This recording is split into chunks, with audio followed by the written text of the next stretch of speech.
Soul Bleeder or Soul Blazer, depending where you live. This is one of Quintet's earliest games and part of the famous Gaia trilogy, which goes into Illusion of Gaia and Terra Enigma, two other games that I've also played and beaten that I will be reviewing, going in depth. Soul Blazer is the beginning of this series. It has to do with Blader or Blazer, whichever one, depending on you live, because the title varies depending on your location. The story starts with a king who made a deal with a scientist to turn life into gold. He overdid it and ended up turning the whole world, and ended up deleting the entire world. And so God calls upon one of his minor gods, in this case you, the player, which you don't know this to the end, by the way. And so he calls upon you to restore life on Earth, and he sends you down. And so the game starts, and you go to the village, and there's nothing there, and then you end up going to the first world, and you get your sword, you get your armor, and you get accessories, some magic. And then as you defeat these monsters that kind of replaced all life on Earth, as you defeat them, they unlock these steps, these magical steps. And when you step on them, it restores partial life in whatever area you're in. So you keep doing this, and you end up slowly restoring the entire village to life. And as you do, you begin to learn the lore of the village. The story kind of progresses in that way. In the first village, you meet a daughter. Well, you meet a girl, and they don't really capitalize on it till way later, but they kind of hint. Well, they start building this kind of relationship. But you would think, oh yeah, that's nothing more to her, but she becomes very important towards the end. And so it's the gameplay style. It's simplistic as one of Quintet's early RPGs, but it's still good. It is still well done.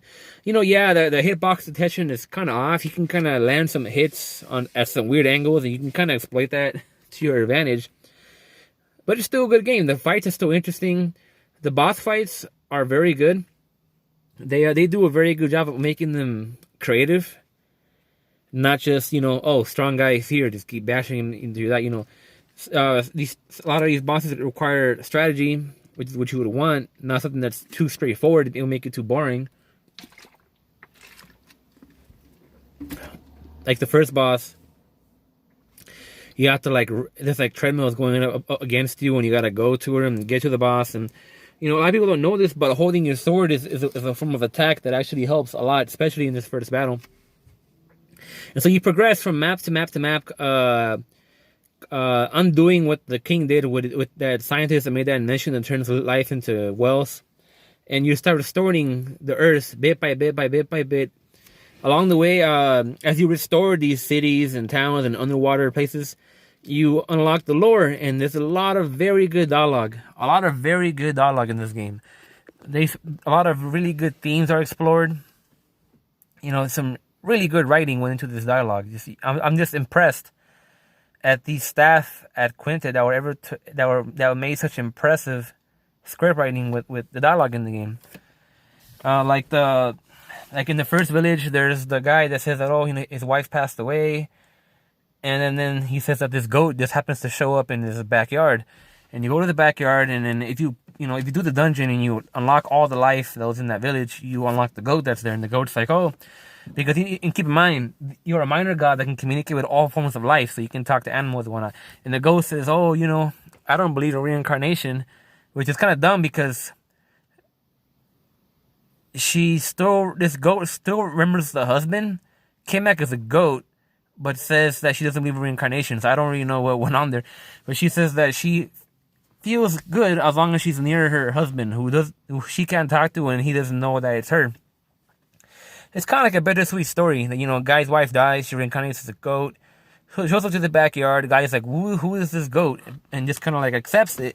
Turns out the goat is his wife that reincarnated as a goat. Kind of a cute story. And so as you keep progressing, you begin to restore life on Earth to, and the God that watches over you, he's the one that, you go to save your game. He gives you hints. He praises you. he encourages you to keep going, and towards the end, you finally find the scientist that was responsible for this. Turns out that girl you met in the first village is his daughter, and then you end up finding you end up finding the city with the king that caused this entire thing to happen because of his greed and miscalculation. And so when you get to that Margaret's castle and you revive the castle and the city and all that, the king realizes that he made a huge mistake, and it turns out that the queen had like a hidden agenda behind his back. She was trying to take over too, and the scientist is, he's kind of been kept prisoner at this entire point.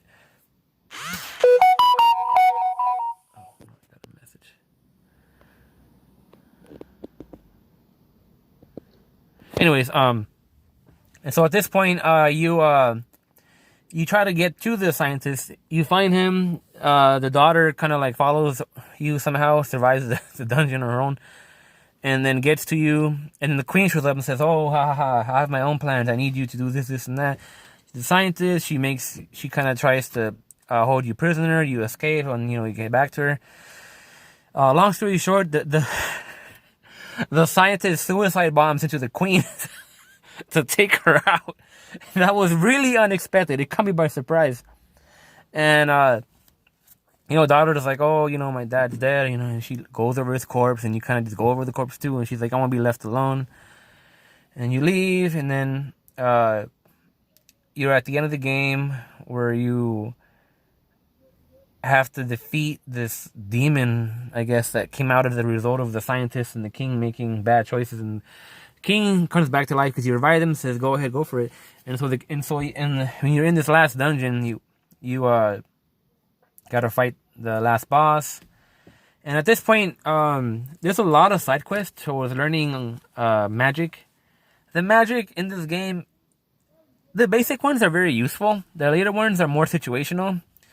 You probably will not unlock everything in a casual play, because Quintet does a really good job in these games to prevent you from getting 100% completion, because they're very subtle in how they hide a lot of these secrets, especially in Illusion of Gaia, which I'll go into when I get to the game. This is brutal.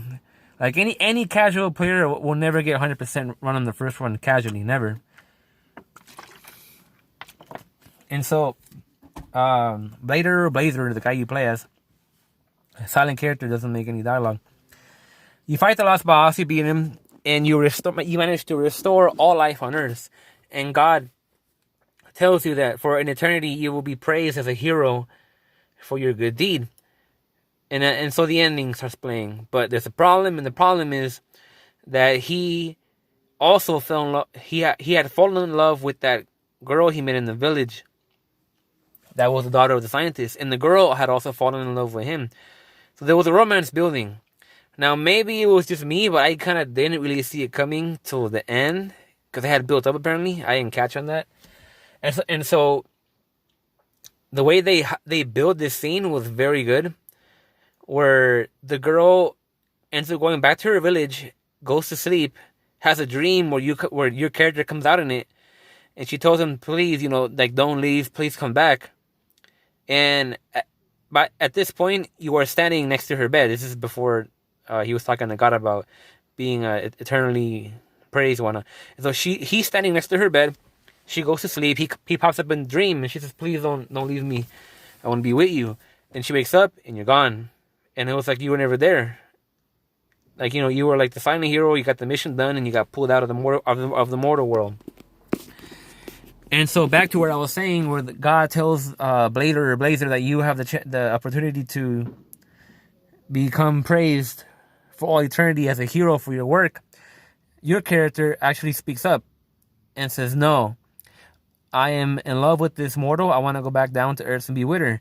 And God tells him, "Well, if you go back to Earth, you're going to have to become mortal, and I'm going to have to erase your memory." This is very similar to the story in Hercules, where Hercules chose to be immortal to stay down with the woman that he loved. And so he says, "Yeah, I'll do it." And so he wipes your character's memory out. He makes you mortal, and he sends you back down to Earth where the girl is. And then the girl sees you, and she's like, "Oh, hey, it's you. I'm glad I was able to be with you." and she notices that he has lost his memory.